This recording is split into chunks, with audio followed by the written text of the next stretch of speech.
So then let's consider first of all, what is a mind in the grip of vicious circles?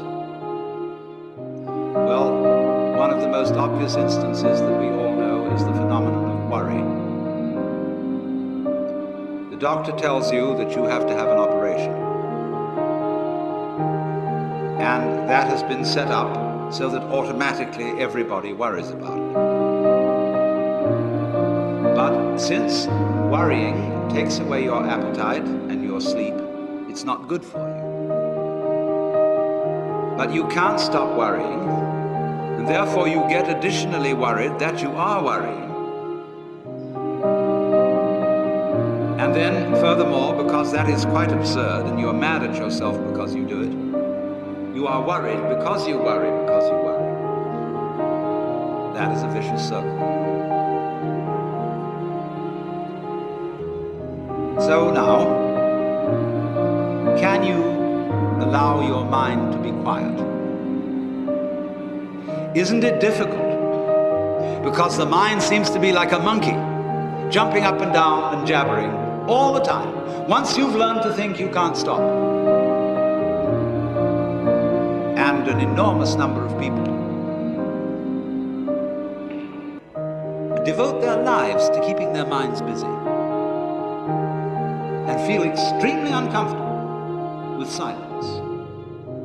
When you're alone, nobody's saying anything, there's nothing to do. There's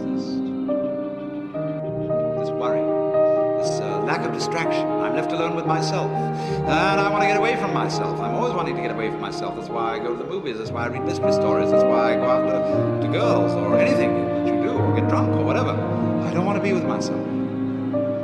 I feel queer.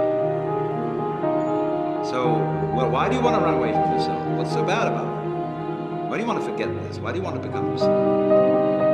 Because you are addicted to thoughts. This is a drug, a real dangerous one. Compulsive thinking, going on and on and on and on and on all the time. It's a habit. So there's a difficulty about stopping that activity. And you really have to stop it if you want to be sane. Because if I talk all the time, I don't hear what anyone else has to say. And I'll end up in the situation of having nothing to talk about but my own talking. Also, in exactly the same way, if I think all the time, I won't have anything to think about except thoughts. So in order to have something to think about, there are times when you simply must stop thinking. Well, how do you do that? The first rule is don't try to. Because if you do, you will be like someone trying to make rough water smooth with a flat iron.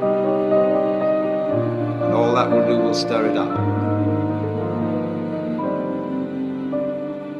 So in the same way as a muddy, turbulent pool quiets itself when left alone, you have to know how to leave your mind alone. It will quiet itself.